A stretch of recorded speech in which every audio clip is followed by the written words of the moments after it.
Hello everyone, and welcome back to the Alice in Wonderland channel. Today's video includes a hand-picked collection of the most frightening stories ever shared. I hope everyone's ready, and hopefully you won't have to turn on the lights after listening to these scary, spooky, and utterly terrifying tales. The Girl on All Fours. So there's this old bridge in my town that's supposedly haunted by a young girl who drowned in the river beneath it. Apparently, if you come at the right time, you could hear her scream. When my buddies and I were in high school, we had nothing better to do than go ghost hunting.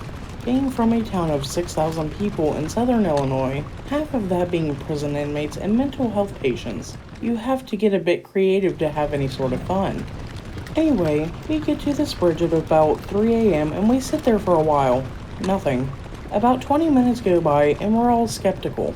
Everyone's joking about how dumb this was or trying to creep each other out. All of a sudden, screaming. The most blood-curdling, high-pitched screaming you've ever heard. It wasn't just one scream either. It never stopped. It kept going even as we were driving away in our cars. But that's not even the worst part. A buddy and I hightail it back to the cars as soon as we heard the initial scream because you had to walk a bit down a hill to get underneath the bridge. Halfway back, we both go from sprinting to a dead stop at the exact same moment. I never asked him what he saw because I saw it for myself. It was a girl running on all fours into the woods. I don't talk about this much because it gives me the chills just thinking about it, and nobody ever takes me seriously. Time travel. My friend and I time traveled, or that is the easiest explanation.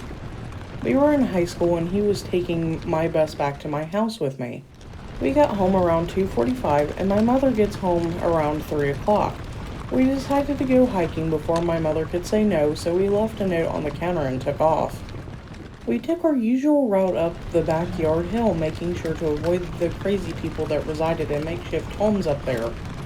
Climbed some trees for a while, explored a section of the car graveyard we hadn't checked out before, and the other typical teenager exploring type of stuff.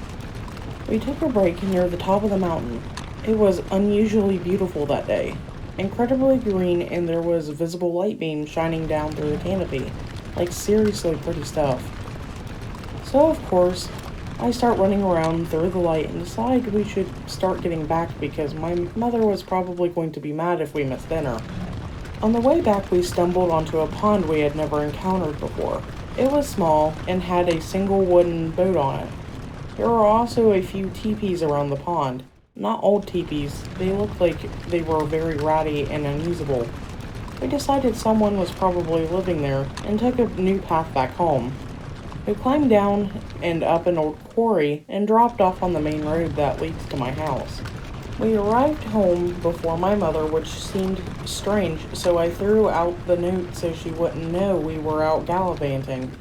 She got home 3 minutes later, wondering how we had only been gone a grand total of 13 to 15 minutes. We honestly don't even talk about that day anymore. It's too confusing. But yeah, time travel. The Easter Bunny. When I was younger, I used to live by the woods and could see a cemetery from my back porch. One Easter, I remember waking up and seeing the Easter Bunny, one of those terrifying costumes, and what really gets me is I remember smelling the wet hay. When I woke up, I didn't tell anyone, but there was an extra Easter egg in my house that my parents didn't hide. Years later, when I was in high school, I asked my parents if they ever dressed up like the Easter Bunny and came into our room. They said they would never go through so much trouble. Then my younger sister, who I shared a bunk bed with when this happened, said she remembers the Easter Bunny came into our room and made a remark about the hay smell. I was terrified that we both remembered seeing a person dressed as a bunny in our room. To make it even stranger, I told the friends I sat with at lunch at school what happened. One of the girls was my neighbor across the street. She told me one Easter a long time ago she looked out her window during the night and saw the Easter Bunny standing in her driveway. I had the chills. To this day, I'm terrified of people in rabbit costumes.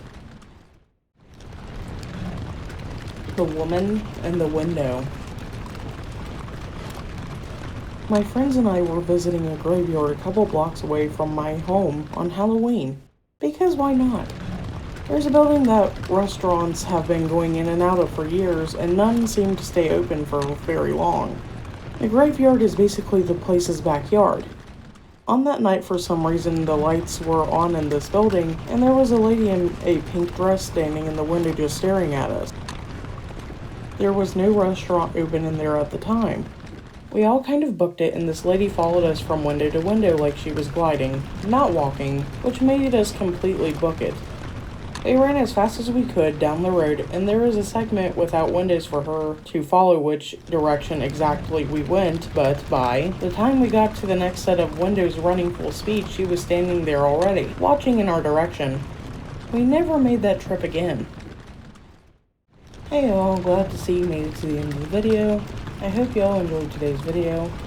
Please like, share, and subscribe to the channel to help me out.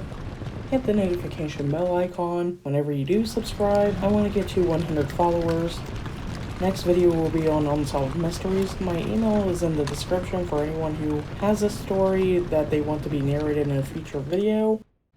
Also, I want to apologize for last week's video. I came across it after I uploaded it and everything and didn't realize that it was only 3 minutes and some odd seconds long. It cut out halfway through the video and I had no idea, and I kind of discovered it myself, so I apologize for that. I also hope you all like the rain sound effects I put out there today. So until next time.